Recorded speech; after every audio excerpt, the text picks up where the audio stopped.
Olá, colegas petroleiros, boa noite. Hoje é dia 7 de setembro e estamos fazendo um trabalho muito especial, tentando mostrar para você o que é certo e o que é errado, o que é verdade ou o que é mentira, ou o que é enganação dentro do acordo coletivo de trabalho, onde a FUP diz para a gente aceitar e a FNP diz para não aceitarmos. Então, qual é o jeito? O jeito é cada um de nós ter informações e ir nas assembleias e votar de acordo com o seu entendimento. Vimos aqui, até ainda há pouco, um estudo que um economista fez para a FNP, onde o resultado do estudo evidencia com clareza que não podemos e não devemos e não aceitaremos o acordo coletivo de trabalho que a Petrobras está querendo que assinemos. Entretanto, é da decisão de cada um aceitar ou não, ok? O que é preciso ficar claro? Que precisamos garantir o emprego e não devemos garantir a saúde, ou devemos garantir o emprego e também garantir a saúde. Vendo esse material que eu estou apresentando para você, você terá condição de você mesmo decidir o que é melhor de fato para cada um de nós. Então vamos agora entrar no capítulo 2 e verificar mais e conhecer, aliás, outras informações sobre o mesmo tema, sobre as recomendações da FUP e da FNP e, a partir dessas informações, termos a consciência do que é preciso fazer essa luta junto, tanto os aposentados quanto os que estão ainda na ativa. Não adianta a garantia de emprego se não tivermos a garantia da saúde, porque o petroleiro de hoje da ativa será o petroleiro aposentado de amanhã. E se a Petrobras retirar os direitos que ela está começando a fazer, quando você se aposentar, caríssimo colega da ativa, você não terá os mesmos direitos que tem hoje e que possivelmente serão mudados com essa modificação que a Petrobras está propondo para a gente de transformar, por exemplo, a AMS, que tem gestão pelo RH, em AMS de uma associação sem fins lucrativos, onde todas as garantias e todas as questões de observância legal e de auditorias, tanto interna quanto externas, a submissão ao Ministério Público e também a SESC e outras entidades que avaliam o desempenho das estatais, não está de forma nenhuma contemplado quando se transforma a AMS numa associação sem finalidade lucrativa, inclusive os eventuais erros, os eventuais desvios de conduta dos seus administradores serão pagos na integralidade pelos associados, ou seja, você e eu. Então vamos agora ver o material do capítulo número 2 desta nossa novela um tanto quanto triste. Vamos lá. Agora vamos ver um artigo da FUP avaliando o que diz o estudo que o economista fez para a FNP. Esse artigo da FUP foi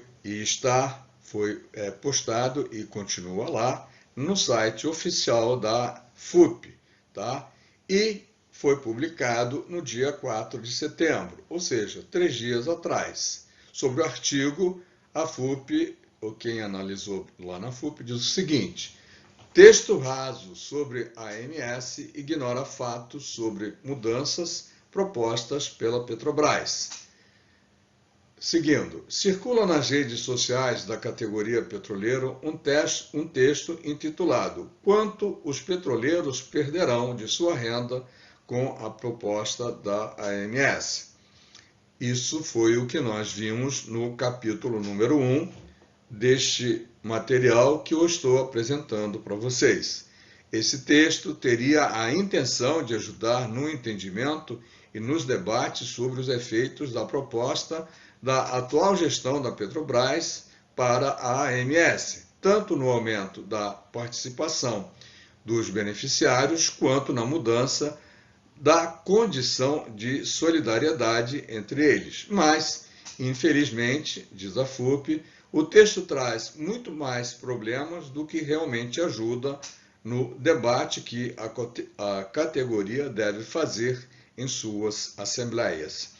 É claro e óbvio que nas assembleias dificilmente o debate terá a profundidade e a necessidade de avaliar tanto detalhe quanto são necessários serem avaliados. Por isso, eu me propus a te mostrar tanto o lado da FNP quanto o lado da FUP. E, no decorrer dessa apresentação, eu vou contrapor as minhas observações no que diz o artigo da FUP sobre o estudo que a FNP trouxe na sua página oficial. Vamos lá. Para entender as mudanças propostas na AMS, é preciso, antes de mais nada, diz a FUP, trazer alguns elementos de conjuntura ao debate. Há, atualmente na Petrobras, uma gestão constituída pelo governo Bolsonaro. Essa gestão tem um projeto de destruir os direitos conquistados pelos trabalhadores. Tenta criar cisões entre os trabalhadores, principalmente entre os da ativa e os aposentados, e enfraquecer a sua representação. Quanto a isso, não temos a menor dúvida, mas isso não tem absolutamente nada a ver com o estudo. Isso é um aspecto conjuntural, um aspecto da conjuntura que precisa ser levado em consideração, mas não nega absolutamente aquilo que está no estudo. Muito pelo contrário, é exatamente por conta da conjuntura que nós estamos vivendo o problema que estamos vivendo. Qualquer texto, continua o artigo da FUP, que trate da AMS, precisa apontar para alguns fatos que influenciam diretamente o debate, como a criação, em 18 de janeiro de 2018, da GCPAR 23. Beleza, essa mesma GCPAR já está considerada lá no estudo. O texto em questão não cita nenhum desses acontecimentos, nem mesmo a GCPAR 23, que é a base para entender a proposta da Petrobras. Mas não é o problema entender, o problema é concordar com a proposta. E nós não concordamos, entendemos, mas não concordamos. Então vamos lá. Além disso, cabe ressaltar que as assembleias decidirão sobre a renovação do acordo coletivo como um todo. A AMS não está sendo discutida em separado. Isto é muito importante, pois sem acordo coletivo assinado, não há garantia de coparticipação entre beneficiários e a empresa. Isso não é exatamente assim, porque a AMS está garantida independentemente de acordo coletivo ser assinado ou não. O que está em discussão é o quanto iremos pagar para continuar a ter esse mesmo benefício, correto? Então vamos prosseguir. É verdade, a última proposta enviada pela Petrobras para avaliação nas assembleias, se considerarmos apenas o reajuste salarial para os trabalhadores na ativa, 0 em setembro de 2020, e o NPC em setembro de 2021, com o reajuste da tabela grande risco da AMS, sim, os trabalhadores terão perdas salariais. Que bom, estamos juntos, estamos reconhecendo esse assalto aos nossos bolsos junto com a FUP também. Até mesmo para os aposentados que repactuaram, que garantiram a reposição da inflação nos 2 anos, também terão perdas nessa proposta.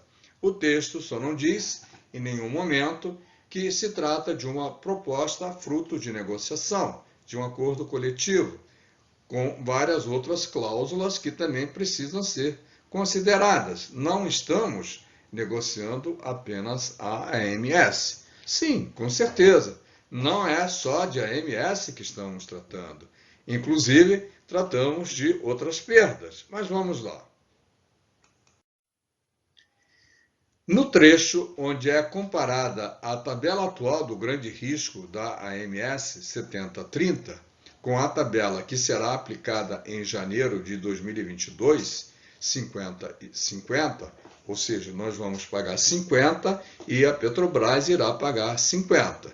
Neste caso, chega a um aumento médio de 261%. Aqui, desconsidera que este reajuste acontecerá em 2 etapas. Uma em janeiro de 2021, a gente vai passar de 70-30 para 60-40, e depois, em janeiro de 2022, 50-50. Além disso, como utilizam uma média, neste caso, esconde a variação entre os reajustes, que acontecerá e será de 24% para o plano 28 e de 1.094% para quem tem renda até 1.456,67 e idade acima de 59. Esse trecho é lá do estudo do Eric. Neste ponto, o texto, segundo a FUP, não explica por que a proposta da empresa faz esta diferenciação entre os beneficiários da AMS, uma espécie de Robin Hood às avessas. Para isso, é preciso entender o momento político e os objetivos da atual gestão da Petrobras. Desde 2018, com a regulação da GCPAR 23 e aprofundado a partir de janeiro de 2019, a atual gestão da Petrobras vem pressionando para aumentar a contribuição dos beneficiários e modificando a relação de solidariedade entre os trabalhadores, principalmente entre o jovem e aposentados. Isso explica uma condição meio, mas não explica a condição fim, ou seja, contextualiza dentro do que está acontecendo, né, o porquê, né, da Petrobras fazer isso, mas não nega o que está no estudo. É preciso ter clareza que está apenas explicando e contextualizando o que a Petrobras está querendo fazer. Vamos continuar. A seguir, análises pontuais de trechos do texto.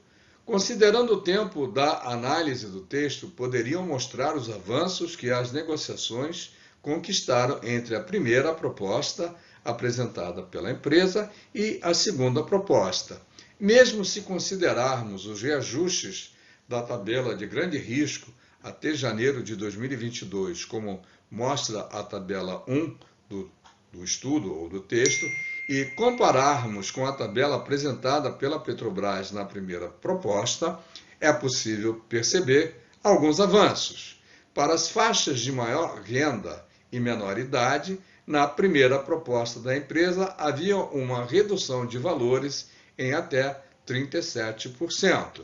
A segunda proposta apresenta reajuste zero para janeiro de 2021 e 54% acrescida em janeiro de 2022. Já para os benefícios de menor renda e maior idade, a primeira proposta apresentava um crescimento de 1.422 e na segunda proposta caiu para 673% em 2021 e outros 54% em janeiro de 2022. Neste caso, o reajuste em 2 anos chegaria a 1.094%, abaixo dos 1.422%.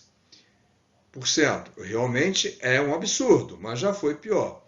Ora, mas é exatamente isto que o estudo mostra.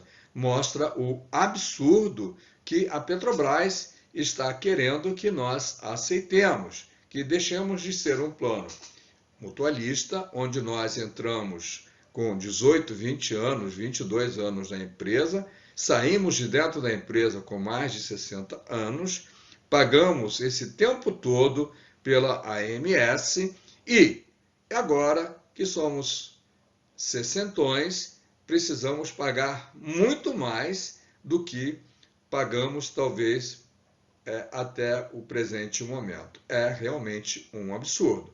Então, caríssimos amigos da FUP, caríssimos colegas, vocês estão referendando o estudo. Estão apenas dizendo que não é tão grande a diferença quanto era na primeira proposta, mas continua sendo um absurdo. Ainda neste ponto, desconsidera uma cláusula conquistada pela FUP, estabelecendo que, se houver mudança ou revogação da Resolução GCPAR 23, em decorrência de ato ou diploma regularmente baixados pelos poderes executivos ou legislativo, permanecerá a relação 60-40 até um novo ajuste entre as partes. Veja na proposta da empresa a cláusula 31, parágrafo 1º. Mais uma vez, é simplesmente uma promessa que poderá se verificar ou não e poderá também, mesmo caindo a GCPAR, ser aplicada ou não, dependendo da boa vontade do ilustre Castelo Branco e Cláudio Costa, atual gerente de RH da empresa. Ou seja, segue o jogo até 2022 e a luta contra a implantação da GCPAR 23 pode resultar ou não na aplicação da tabela 50-50. Tudo bem, e nós iremos fazer essa luta sem dúvida nenhuma, mas não implica em aceitar de maneira nenhuma o que a empresa está propondo. Logo depois, o texto faz uma simulação considerando outros 2 reajustes na tabela de grande risco, em 1 de março de 2021 e 1 de março de 2022, pelo Índice de Variação do Custo Médico Hospitalar, VCMH, conforme é normalmente feito. Bom lembrar que este índice de inflação é divulgado em janeiro de cada ano, pois apresenta a variação de cesta de produtos médicos de janeiro a dezembro. Ainda não temos quanto será sua variação. Claro, o estudo utilizou dados para simulação e também aqui as observações não desmentem o estudo. Está dizendo exatamente o que o estudo apresenta. Vamos seguir então. As estimativas propostas pelo texto não são o problema. O problema está em não dizer que, ao final de cada ano, mesmo com os reajustes, será ajustado o limite previsto de participação dos beneficiários, sempre com a manutenção da relação 60-40 para 2021 e 50-50 em 2022. E poderá aparecer superávit quando o dinheiro retorna para os beneficiários, ou déficit quando haverá uma cobrança extra, como aconteceu e está acontecendo agora em 2018, 2019, no plano do AMS. Sim, é exatamente isso que queremos evitar, né? Exatamente essa contextualização serve para entender que é sério o estudo, que não é uma balela. O que vale aqui sempre será a relação acordada entre as partes no acordo coletivo de trabalho de 40% para os beneficiários em 2021, ou 50% em 2022. Vale ressaltar ainda que, no caso do gráfico de número 1 do referido texto, há um erro de cálculo quando considera o aumento médio da mensalidade do grande risco, quando adicionamos 11% sobre o reajuste médio de 135%, não chegamos a 146%, e sim a 160,8%, o que significa que é bem pior o nosso problema. O mesmo erro aconteceu no cálculo de 2022. Se adicionarmos 11,5% ao reajuste de 54%, não teremos 65,5% como ele demonstra, e sim 71,7%. Aqui eu vou fazer um breve comentário. Depende de como foi calculado esses valores. Se você colocou 11,5% em cima dos 135%, ou se você simplesmente somou, né? Que foi o que me parece ser. E se você fez isso, eu não sei qual é o método que está certo ou que está errado. Se você tem alguma coisa que custa, que você paga R$1.000 e você ganha 30%, significa que você paga R$700 pelo produto. Agora, se você paga R$700 pelo produto e quer ganhar 30% em cima desse produto, você vai vender esse produto por R$910. Como é que é isso, Anjo? Não sei. Pergunta para o seu contador, porque eles chamam isso de cálculo feito por dentro ou cálculo feito por fora. Mas o percentual é exatamente igual nos dois casos. 30% de 1.000 é 300. Não é isso? Pois é. Mas se eu quiser ganhar 30% em cima de algo que custa 700, eu vou calcular 30% em cima de 700, 3 vezes 7, 21, dá 210, mais os 700 dá 910. Então, como funciona essa matemática? Isso é coisa de contador, não sei te explicar, mas é assim que funciona. E aqui a AFUP está recomendando que se leia a matemática sindical escrita pelo DIEESE, que ajuda no cálculo da percentagem. Nem preciso ler, né? Basta que se pergunte a um contador, ele vai saber te explicar se esse cálculo deve ser feito por dentro ou por fora. É uma continha muito simples de ser feita. Resta saber se é de um jeito ou de outro que deve ser feita essa conta. Sigamos então. Ainda na segunda parte do texto, há algumas simulações de alguns casos. Há problemas aqui também, diz a FUP. Para o primeiro caso analisado, um trabalhador de 40 anos com renda de 9.000, com um dependente da mesma idade e 2 crianças, eles apresentam um valor de 205,62 mensal por família. Na verdade, consultando a tabela de grande risco atual, a 70/30, os valores seriam de 192,52.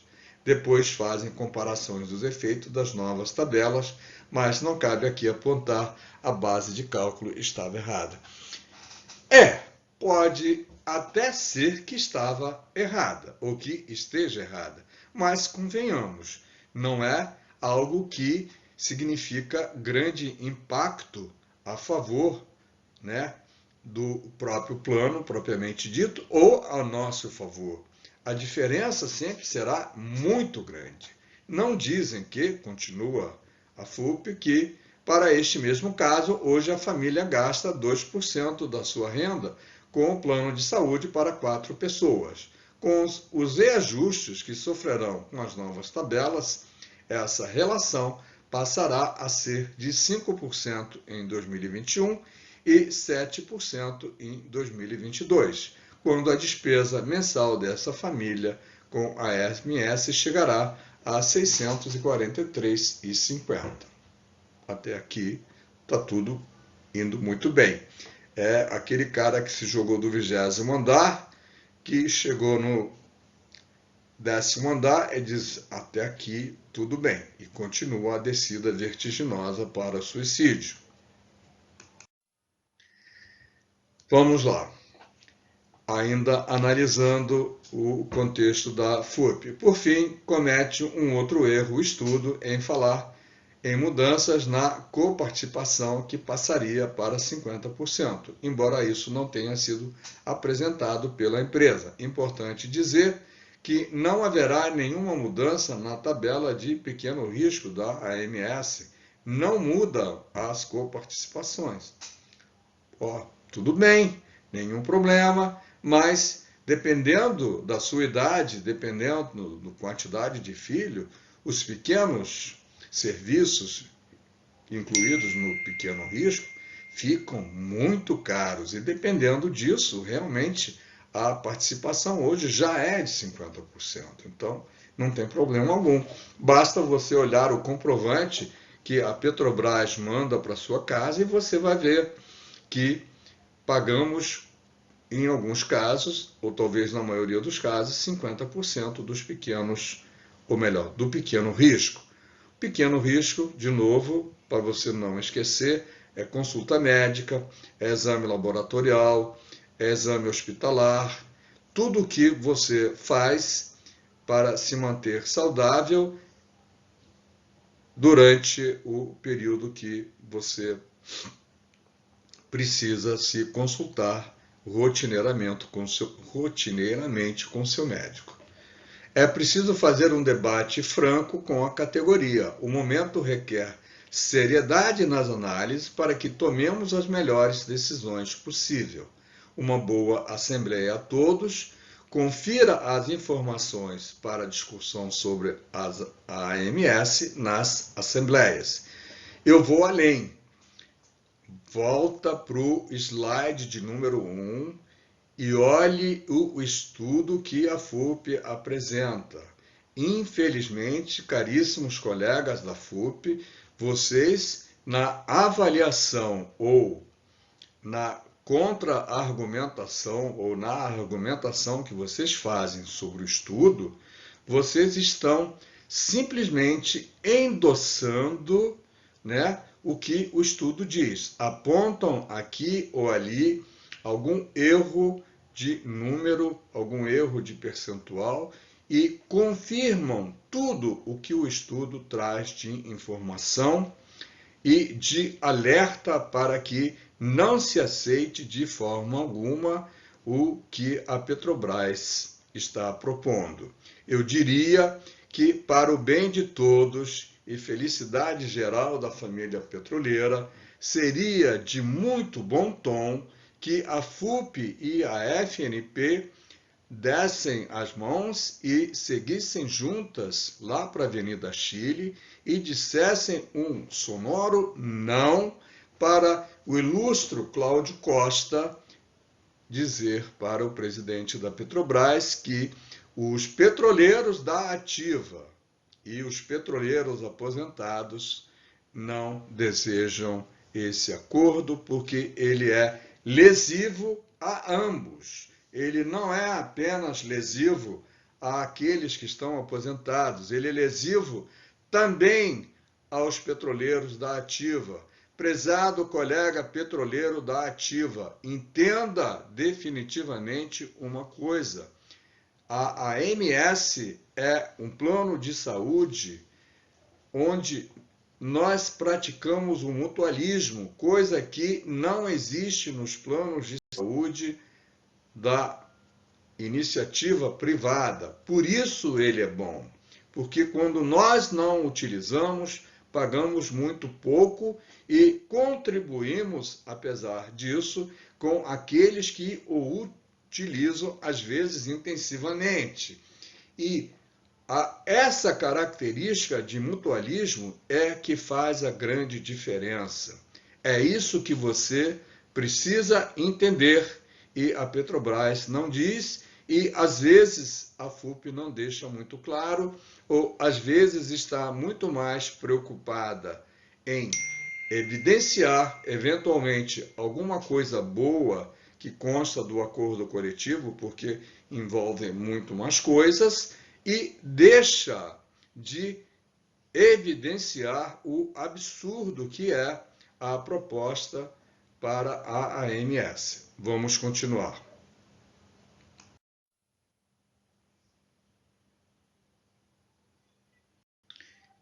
Acabamos de ver o capítulo 2 e vamos agora entrar no capítulo 3, nas questões de aprofundamento de por que aceitar ou por que não aceitar o acordo coletivo de trabalho que a Petrobras quer que nós aceitemos. Compartilhe esse vídeo com todos os colegas petroleiros. É tudo que eu te peço. Compartilhe, esclareça. Não existe nenhuma chance de a gente ganhar essa briga com a Petrobras se nós não estivermos unidos. Se essa chama que aparece aqui nesse último slide que eu estou mostrando para vocês continuar acesa, é preciso que cada um de nós alimente esse fogo, alimente essa chama, a necessidade de permanecermos juntos e unidos. Somos todos petroleiros, ou da ativa ou já aposentado. O petroleiro da ativa de hoje é o petroleiro aposentado de amanhã. Se você quiser manter essa chama acesa, não tem outro jeito. Compartilhe com todos os petroleiros e peça a todos eles para fazerem a mesma coisa. Inscreva-se se você ainda não está inscrito aqui no canal. Inscreva-se também nos sindicatos e associações. Leia tudo que diz respeito ao acordo coletivo de trabalho. Vote, vá nas assembleias virtuais ou presenciais. Eu acredito que todas elas serão virtuais, por telefone, por WhatsApp, pela internet, e diga um sonoro não ao acordo coletivo 2020. Não podemos e não queremos esse acordo sem vergonha que só prejudica a todos nós e divide a categoria petroleira entre aqueles que estão trabalhando e aqueles que já estão aposentados. Somente juntos poderemos manter essa chama acesa de ser uma categoria aguerrida e guerreira e que sabe onde coloca as mãos, que construiu um império chamado Petrobras e que também sabe lutar por seus direitos. Um grande abraço e não se esqueça, na hora de dar o seu voto, diga não a essa vergonhosa proposta da Petrobras. Um grande abraço, nos vemos nos próximos vídeos.